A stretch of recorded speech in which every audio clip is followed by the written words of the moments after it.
Hello and welcome to my dear students. बच्चे, आज हम इस वीडियो लेक्चर में ओस्टवाल्ड आइसोलेशन मेथड की बेसिस पे कंपेंडियम से एग्जाम्पल जो है डिस्कस कर रहे हैं। जो एग्जाम्पल है उसमें कहा गया है कि जो रिएक्शन है CH3COF प्लस वाटर, हमें मिल रहा है एसिटिक एसिड और HF। इस रिएक्शन को स्टडी किया गया है अंडर फॉलोइंग इनिशियल कंडीशंस। दो केसेस दिए हैं हमारे पास, केस 1 केस 2। जब वाटर जो है इसका इनिशियल कंसंट्रेशन जो है, वाटर का इनिशियल कंसंट्रेशन जो है ये गिवन है 1 मोलर, और CH3COF इसका जो इनिशियल कंसंट्रेशन है वो गिवन है 0.01 मोलर। जब हम एक्सपेरिमेंट 1 की बात कर रहे हैं, जब हम एक्सपेरिमेंट 2 की बात कर रहे हैं उस वक्त इनिशियल कंसंट्रेशन जो है वाटर का 0.02 मोलर है और CH3COF का इनिशियल कंसंट्रेशन 0.80 मोलर है। ओके, ध्यान रखिए, हम ओस्टवाल्ड आइसोलेशन मेथड की बेसिस पे इस क्वेश्चन को सॉल्व करने जा रहे हैं।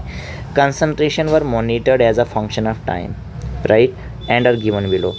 देखिए, केस 1 में टाइम के साथ साथ, जैसे टाइम दिया है मिनट्स में, तो हमें कंसंट्रेशन जो है CH3COF का दिया है मोलर में। ओके, ये कंसंट्रेशन दिए हुए हैं, तो हमें क्या है, K फाइंड करना है केस 1 के लिए। ओके, ये केस 2 है जहाँ पे हमें टाइम्स की वैल्यूज़ गिवन है, राइट। तो हमें जो है कंसंट्रेशन यहाँ पे वाटर का गिवन है मोलर में, ये कंसंट्रेशंस के वैल्यू हैं, तो यहाँ पे भी हम K का वैल्यू फाइंड करेंगे। अब हमें कहा गया है कि आप जो है order of the reaction determine कीजिए। ये पूरी जो रिएक्शन है इसके लिए ऑर्डर ऑफ रिएक्शन डिटरमाइन कीजिए ओस्टवाल्ड आइसोलेशन मेथड में, और आप रेट कांस्टेंट भी बताइए। देखिए, सबसे पहले हम जो है इस रिएक्शन को जो है लेट करते हैं कि जो रेट है कांस्टेंट के रिएक्टेंट का कंसंट्रेशन रेज़ टू पावर, चाहे आप अल्फ़ा और बीटा लिखें, चाहे आप A और B लिखें, it is up to you. Okay, हमने A B से रिप्रेजेंट किया। यहाँ पे देखिए, A का मतलब है order with respect to CH3COF और B है order with respect to H2O, right, you know this.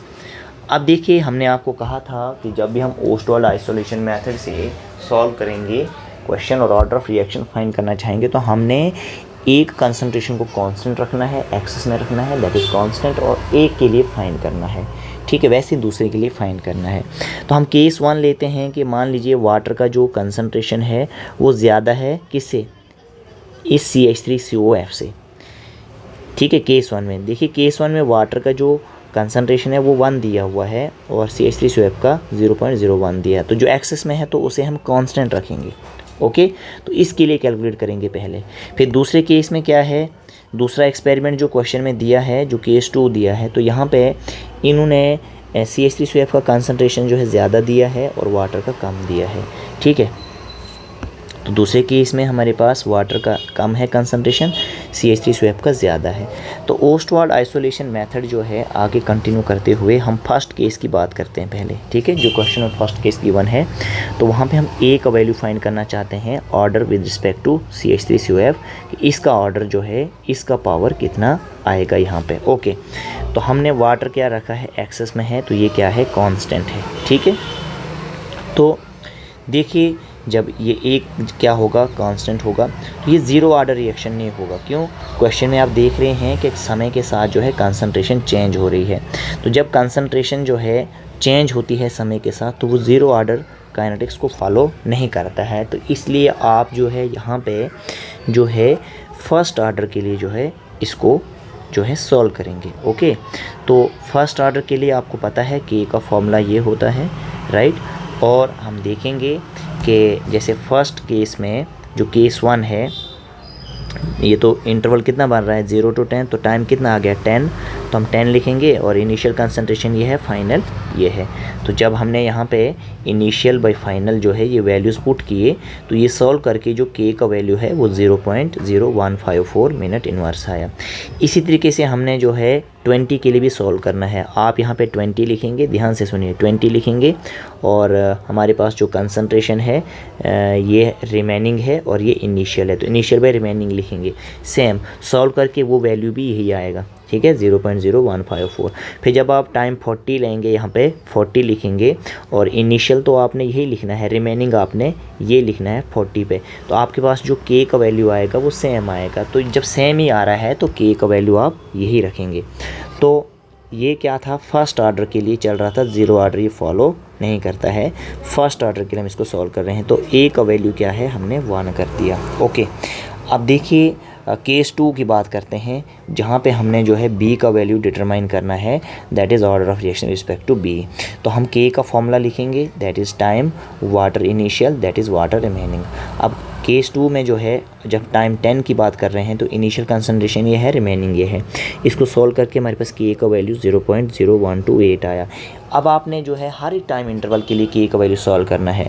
जब टाइम 20 होगा तो इनिशियल कंसंट्रेशन ये है, रिमेनिंग ये है। जब आप इसको सॉल्व करते हैं इस फार्मूले में वैल्यूज़ पुट रख करके, तो आपके पास जो वैल्यू आती है के की वो 0.0124 आती है। ठीक है, ज़रूरी नहीं है कि सेम आए फर्स्ट पार्ट की तरह, डिफरेंट आया, ये डिफरेंट ये डिफरेंट। फिर के का वैल्यू जो है आपने जो है टाइम 40 मिनट्स पे सॉल्व करना चाहा, तो ये इनिशियल है, ये फाइनल रिमेनिंग कंसंट्रेशन है। ठीक है, 40 पे ये रिमेनिंग। जब आप ये वैल्यूज़ जो है यहाँ पे पुट करेंगे तो आपके पास के का वैल्यू 0.124 आ रहा है। ये तीन वैल्यूज़ मतलब जैसे दो डिफरेंट आ रही हैं, तो आप क्या करेंगे, इनका एवरेज लेंगे, तीनों का एवरेज लेंगे। तो एवरेज लेके जब आप एवरेज लेंगे तो यहाँ पे जो सेकंड केस है के का वैल्यू आपको मिल जाएगा। ठीक है, तो और बी का वैल्यू 1 आ गया यहाँ पे भी।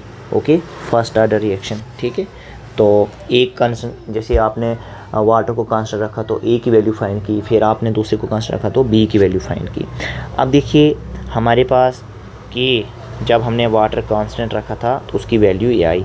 अगर हम जो है यहाँ से के फाइंड करना चाहते हैं, ओके, तो ये वाटर जो है इसका वैल्यू तो क्वेश्चन में गिवन है, कंसंट्रेशन आप यहाँ पे लिखेंगे, वो न्यूमरेटर में ये रहेगा।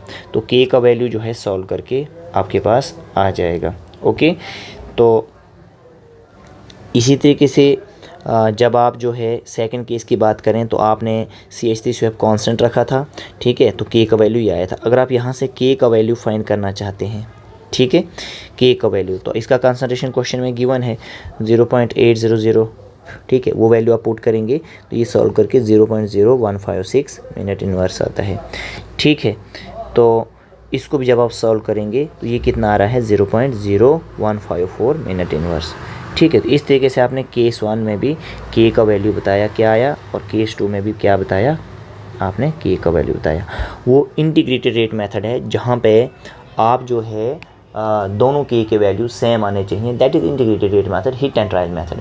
ये तो हमारे पास ओस्टवाल्ड आइसोलेशन मेथड है कि आप पहले एक कंसंट्रेशन टर्म के लिए जो है रेट बताइए, फिर दूसरी कंसंट्रेशन टर्म के लिए रेट बताइए। ठीक है, तो दोनों के लिए जो है हमने दोनों केसेस में हमने जो है अलग अलग तरीके से आइसोलेशन करके जो है, जैसे पहले हमने किसके लिए, CH3COF के लिए बताया। ठीक है, तो और फिर हमने किसके लिए, वाटर के लिए बताया। इस तरीके से जो है ये क्वेश्चन सॉल्व करना है। ओके, तो यहीं तक रखते हैं इस वीडियो लेक्चर को हम। Okay, thank you.